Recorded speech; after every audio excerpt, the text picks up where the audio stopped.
who I am? I'm the man who's gonna burn your house down with the lemons. Hey everybody, welcome back to another upload brought to you by your friendly neighborhood Strider. And today I'm bringing you a not really quick, not really quick at all. It's an assorted, spliced together montage I put together of a weekend's worth of gameplay I got of Brink. This is my impressions of Brink. I've been following this game ever since the official Uber forums were all a Twitter when this game was coming out soon. And,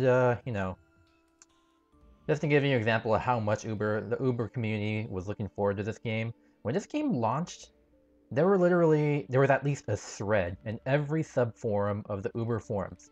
The forums about Monday Night Combat. Brink is an objective-based, team-based first-person shooter, and so I got lured in by all this hot talk about Brink and Games Radar's constant use of puns on Brink. Right here, I'm customizing my character. Customizing the security, you can customize either resistance or security. You only get one character, and they level up and they gain abilities. And by pressing the Y button, you can alternate how you will appear when you play resistance or security. And I prefer customizing my resistance character, and I sometimes forget that I have a security character that I should be customizing, which is what I'm doing right here, I hope. I'm doing a blind commentary on this because that'll be too much resources on my laptop. Anyways, so Brink. Don't brink or you'll miss it. Oh god. Anyways, let's go over what Brink did right. What did I like about Brink? Well, as you can see, this game has a metric fuck ton of customization. At least, yeah, on your character. You continually unlock new outfits, new accessories, also abilities, weapons. You can unlock new weapons and accessories from the challenges, which I'll get to later, but I don't have any footage of that. So the opportunities are endless. If you saw my resistance character, he was like some sort of hockey mask wearing psychopath. And yeah, it really engrosses me. I love customization. I play lots of RPG games, and it's just maddening how many options there are to make just your own little slice of a psychopath slash. Well, I guess both resistance and security is kind of psychopathic. Uh, and you might be wondering, well, how about the gameplay, Strider? You play Assassin a lot. You play tank. You dabble quite a bit in the tank gameplay in Monday Night Combat. So how is the actual class-based gameplay, and objectives? Well, as for the classes, you know, it's okay. I mean, I should think about positive things. Yeah, positive things first. Positive things. Well, the classes are quite interesting. Basically, the game rewards you for everything in the game. So even if you have legally retarded teammates, or just plain dumb bots, because the game can get pretty big, but usually you'll also have bots supplementing whenever you don't have enough players. Anyways, everything you do, from supplying your teammates with ammunition, to building turrets, to dropping caltrops, to healing people, or as it is technically buffing their health, you get lots and lots of experience. So even those dumbass lone wolf players from Call of Duty will certainly go ahead and buff your health when you need it at the beginning of the match, and they'll get a lot of experience, and they'll continue doing it because they get a lot of experience, probably more experience from getting kills. So you don't have to worry about the team play mechanic. The game doesn't just encourage teamwork, but it rewards it to the point where there's no point in not doing teamwork in this game. I mean, uh, buffing teammates, yes, buffing weapons, supplying ammunition, and every class gets a specific HUD readout so that you know you need it. You need to do work. So if you're a soldier and you can supply other characters ammunition, you as a soldier can see your teammates' ammo count over their head, and you can supply them with ammunition at just the right time. Same thing with medics, you'll see their health bar. Engineers can buff their weapons by somehow throwing wrenches at them and telling them, here, I'm buffing your weapon, here's a wrench. How about that? Like, what are you expecting to do? I got this wrench. What? Am I supposed to turn some sort of knob on my gun and it's suddenly stronger? Well, whatever. Personally, just like from Monday Night Combat, I like the sneaky bastard kind of gameplay, and I gravitate towards the operative. Unfortunately, the operative doesn't do a whole lot of... Every class is capable of teamwork, and the operative can supply a radar perk. By hacking into incapacitated enemies, you can give your entire team free radar for a couple seconds. So that's one thing operative can do. And yeah, incapacitation. You know, when you shoot at people and you kill them, you don't really kill them immediately. You down them.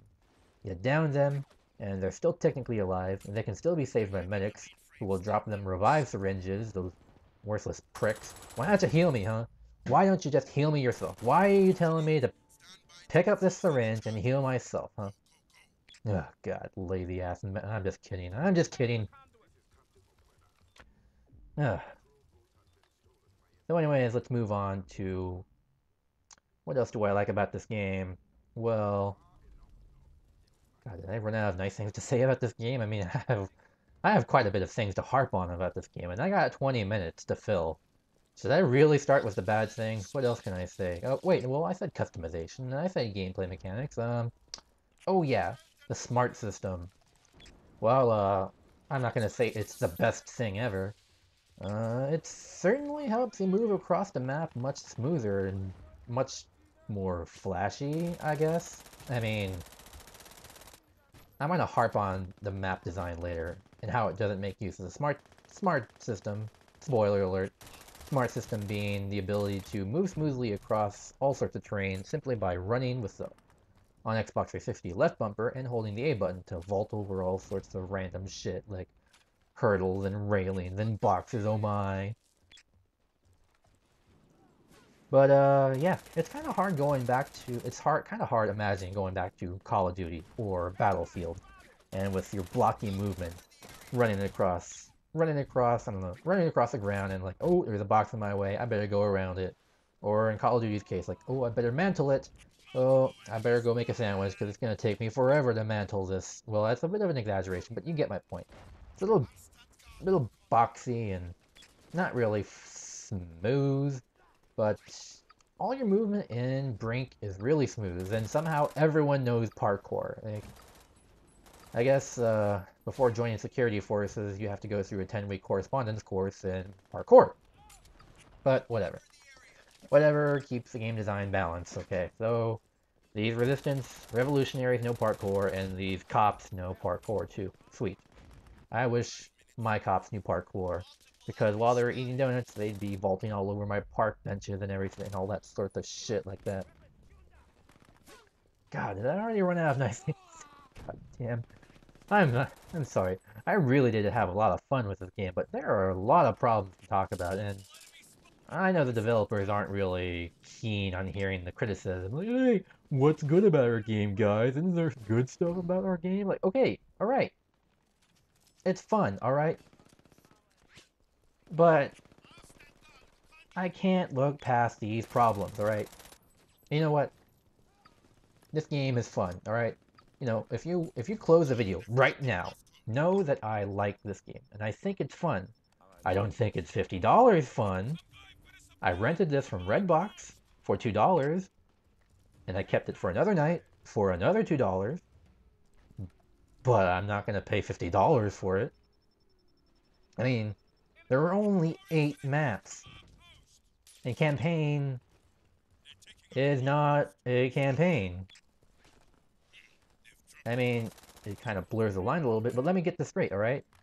You have a single-player campaign. This is me doing air quotes. Campaign. There are 8 missions for Resistance, 8 missions for Security, on 8 maps, with, well, I guess, 2 different kind of objective sets, okay? That's campaign. Now, hop on a multiplayer, and what do you get? You have the same exact 8 maps, with the same exact objectives, and the same exact gameplay. Except, hopefully, you don't have bots, you have people. All right, still following me here? I mean, it just I don't know what to say, what else to say about it. I mean, it's frankly really weird, and you know why it's so weird? You know where I'm going with this? It's the fact that you're paying $50 for a game with 8 multiplayer maps. That's it. You have a campaign, another air quotes campaign, but it's essentially the same thing as multiplayer, except you'll probably be playing with bots. And if you're playing with friends, it'll be co-op because it's campaign. Another air quotes.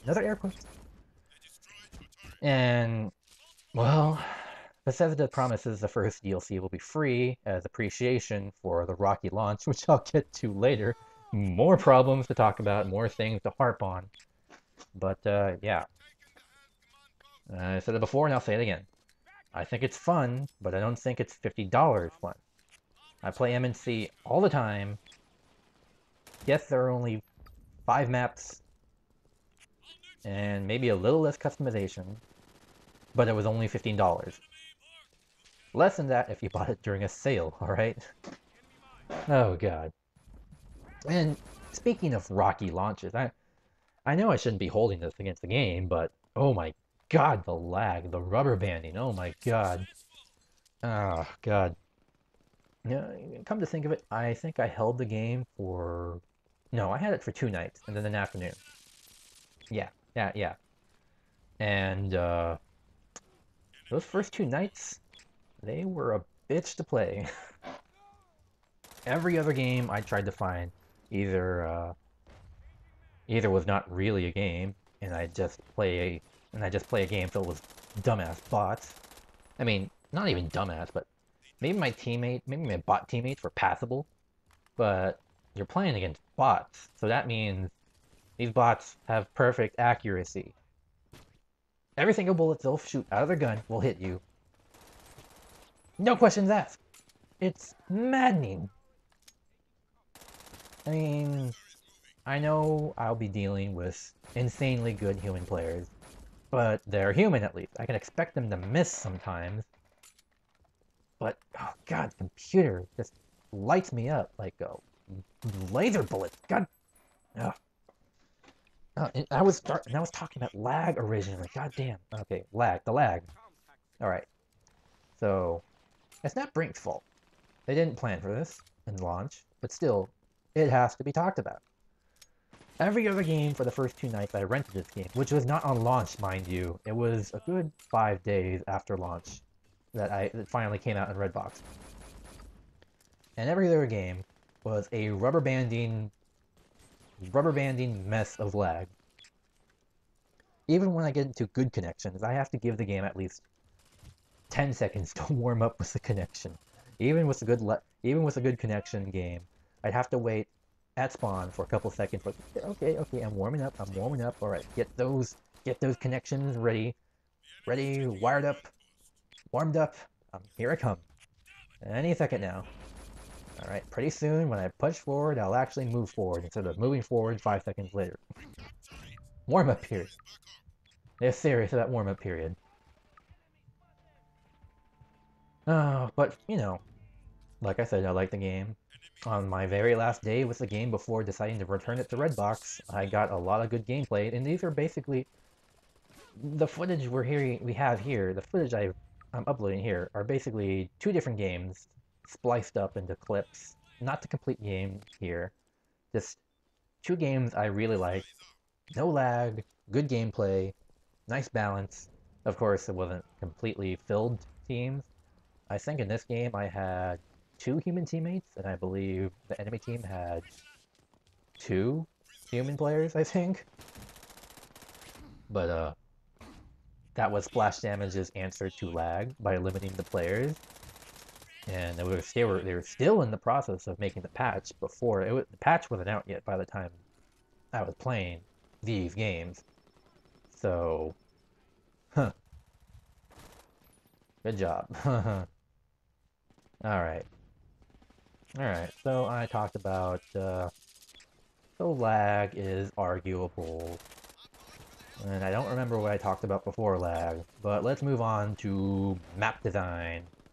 Map design. Okay.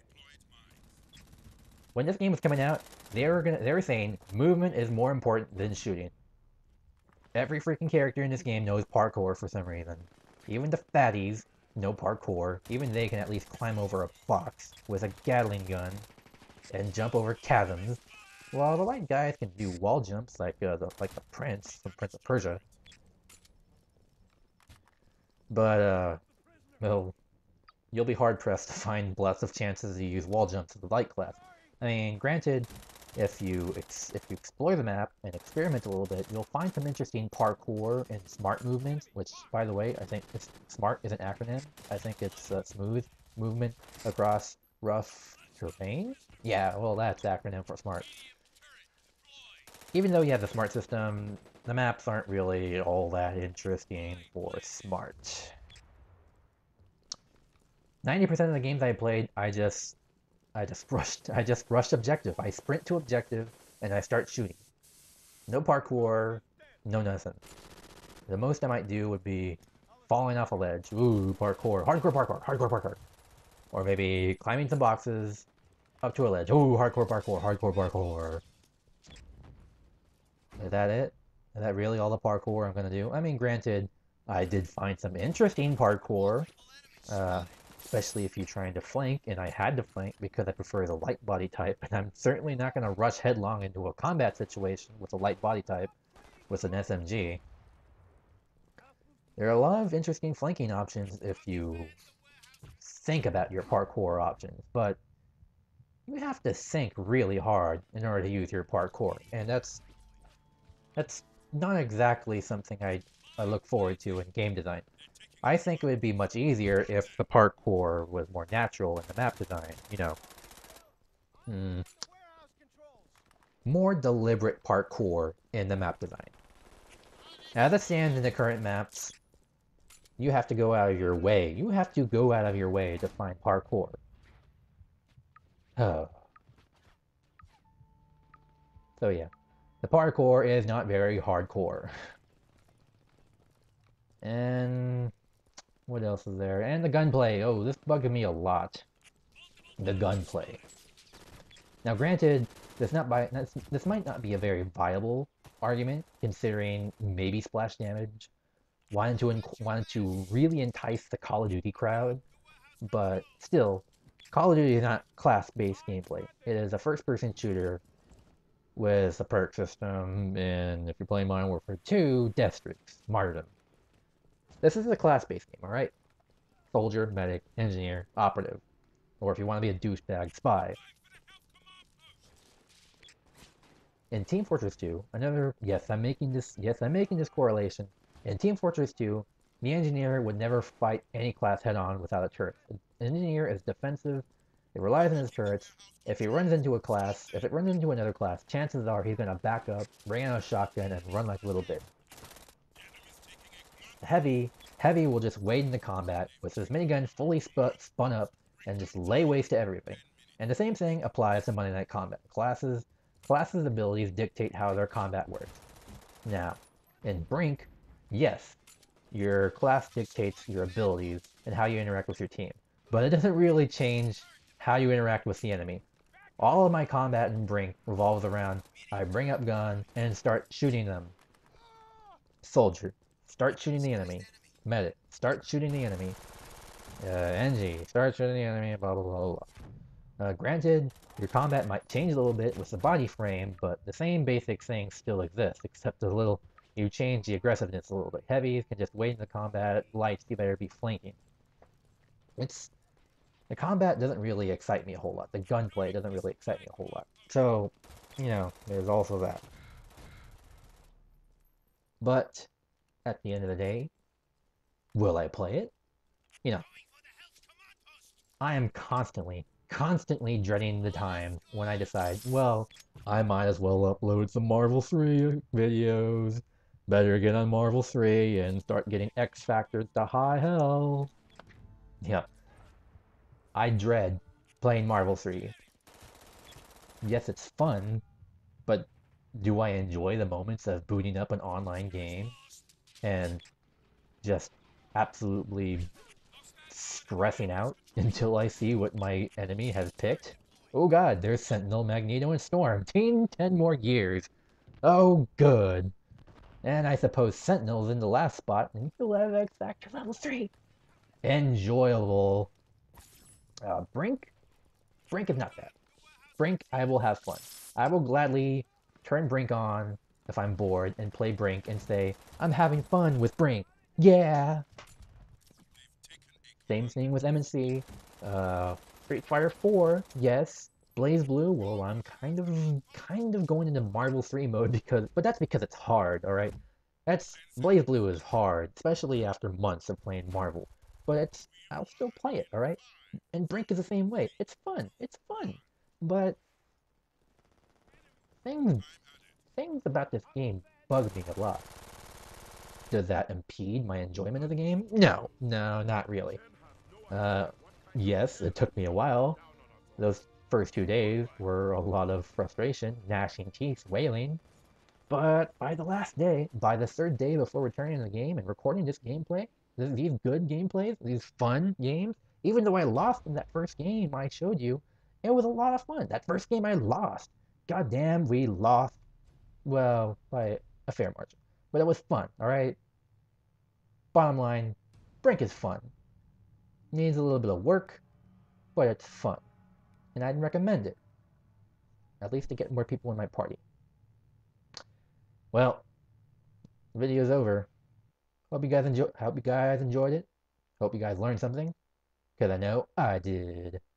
Peace out.